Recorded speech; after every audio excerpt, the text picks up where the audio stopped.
Hello and welcome everyone to VV education services. आज के इस वीडियो में हम लोग फाइनेंशियल मैनेजमेंट के कुछ इंपॉर्टेंट क्वेश्चन देखने वाले हैं जो एग्जाम पॉइंट ऑफ व्यू से बहुत ज़्यादा इंपॉर्टेंट है आपके लिए। Starting with first question, responsibilities of a financial manager. अगर आप किसी ऑर्गेनाइजेशन के फाइनेंशियल मैनेजर हैं तो आपको काम क्या क्या करने पड़ेंगे। सबसे पहले आपको काम करना है arrangement of finance. Arrangement of finance के लिए लगता है बहुत ज़्यादा दिमाग जो होता है किसी फाइनेंशियल मैनेजर में ही। क्या करना पड़ता है हमें, हमारे पास बहुत सारे सोर्सेज ऑफ फाइनेंस अवेलेबल रहते हैं। अगर मैं कंपनी की बात करूं तो n number of sources are available with us to arrange finance. For example I have two options, debt and equity. अब डेट इक्विटी के अंदर भी हमारे पास बहुत सारे ऑप्शंस रहते हैं। डेट के अंदर हमारे पास बैंक से लोन लेना भी ऑप्शन होता है, फाइनेंशियल इंस्टीट्यूशन से लोन लेना ऑप्शन होता है, डिबेंचर्स होता है। तो we have n number of options for that. तो कौन सा वाला ऑप्शन कब हमारे लिए बेस्ट है वो डिसाइड करता है फाइनेंशियल मैनेजर। तो बेसिकली सोर्सेज ऑफ फाइनेंस कौन से हम यूज़ करेंगे वो डिसाइड करता है फाइनेंस मैनेजर। पहला उसका काम ये हुआ।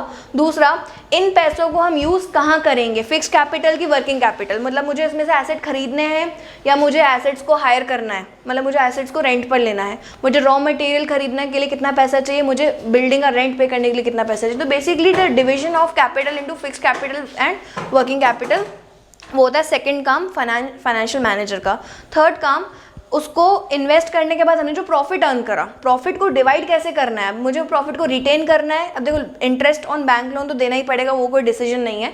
लेकिन जो हमारे पास आखिरी में सारे इंपॉर्टेंट पेमेंट्स करने के बाद, जो हमारे जो फिक्स पेमेंट्स है वो करने के बाद जो हमारे पास पैसा बच जाता है, उसके बाद हमारे पास दो ऑप्शन होते हैं कि इस पैसे को मैं रिटेन कर लूँ फॉर माई फ्यूचर यूज़ या मैं इसको डिवाइड कर दूँ अमंग माई शेयर होल्डर्स, क्योंकि शेयर होल्डर्स को डिविडेंड देना कंपलसरी नहीं होता है। तो ये डिसीजन लेना पड़ता है एक फाइनेंशियल मैनेजर को। तो बेसिकली ये तीन काम होते हैं किसी भी फाइनेंशियल मैनेजर के। इसको आप अच्छे से डिटेल में एक्सप्लेन कर सकते हैं। नेक्स्ट क्वेश्चन इज आपका कैपिटल स्ट्रक्चर। कैपिटल स्ट्रक्चर मतलब हमारे टोटल कैपिटल में कितना पार्ट डेट है, कितना पार्ट इक्विटी है, वो होता है हमारा कैपिटल स्ट्रक्चर। इसके दो फॉर्मुलेज हैं। Capital structure is equal to debt upon equity, एक ये वाला फॉर्मूला है। दूसरा एक और इसका एक एंगल है डेफिनेशन का कि हमारे टोटल कैपिटल में डेट कितना है, तो इसका एक और फॉर्मूला क्या हो जाएगा, debt upon debt plus equity.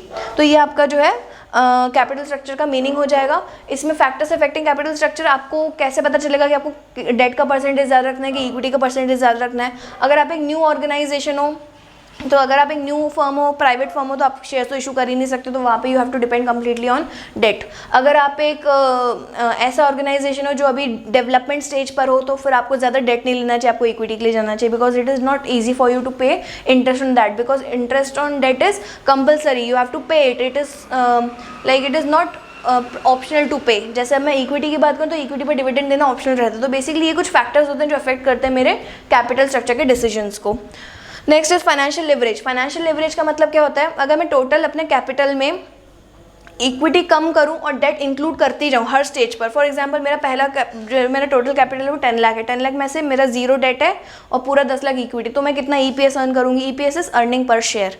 अगर मैं नेक्स्ट अपनी स्टेज देखूं जिसमें मेरा इक्विटी को मैंने 8 लाख कर दिया और डेट को मैंने 2 लाख कर दिया, तो वहाँ पर मैं कुछ ज़्यादा ईपीएस अर्न करूँगी। थर्ड स्टेज मेरी ऐसी है कि मैंने दोनों को बराबर बराबर कर दिया, तो वहाँ में और ज़्यादा। तो बेसिकली आप जब पूरे कैपिटल स्ट्रक्चर में डेट को इंक्लूड करते जाते हो और आपका ईपीएस बढ़ता जाता है, this situation is called financial leverage. अब ये हर बार नहीं होगा आपका, इसका एक कंडीशन होती है। इसकी कंडीशन ये होती है कि जब आपका return on investment is higher than interest on debt. अगर आपका ROI है 15% और आप डेट पर इंटरेस्ट पे करो 8% का, तो ये वाली सिचुएशन फेवरेबल है आपके लिए। आप जैसे जैसे डेट लगाते जाओगे अपने बिजनेस में, इक्विटी कम करते जाओगे, आपका EPS that is earning per share कम होता जाएगा। तो ये कब वर्क करेगा, जब when your ROI is greater than interest पर जो भी आपको डेट पर जो भी इंटरेस्ट पे करना है, तो ये कंडीशन तब वर्क करती है। तो ये आपको सारी चीज़ें फाइनेंशियल लिवरेज में लिखनी है।